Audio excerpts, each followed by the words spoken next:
ರಾಹುಲ್ ಗಾಂಧಿ ಅವರಿಗೆ drug addict ಅಂತ ಹೇಳಿ 3-4 ಬಾರಿ ಅಂದರು.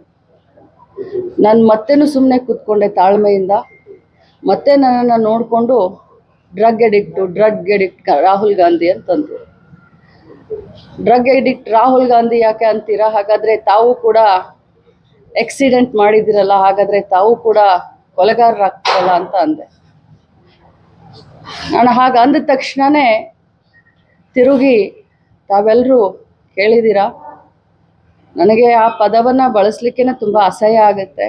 ನಾಗರಿಕ ಸಮಾಜದಲ್ಲಿ, ರಾಜಕಾರಣದಲ್ಲಿ ಭಾಳಷ್ಟು ಧೈರ್ಯ ಮಾಡಿ, ಭಾಳಷ್ಟು ಕಷ್ಟದಿಂದ ಒಬ್ಬ ಸಾಮಾನ್ಯ ಕಾರ್ಯಕರ್ತೆಯಾಗಿ ಇಲ್ಲಿವರೆಗೆ ಒಬ್ಬ ರಾಜ್ಯದ ಎಲ್ಲ ಮಹಿಳೆಯರನ್ನ ಪ್ರತಿನಿಧಿಸ್ತಾ ಇದ್ದೀನಿ. ಇಂಥ ಸಂದರ್ಭದಲ್ಲಿ ನನಗೆ ಆ ಮಾತನ್ನು ಒಮ್ಮೆಲ್ಲ 10 ಬಾರಿ ಹೇಳಿ ನನ್ನನ್ನು ತೇಜೋವಧೆ ಮಾಡಿದರು. ಇದಕ್ಕೆಲ್ಲ ಹೆದರೋದಿಲ್ಲ ನಾನು.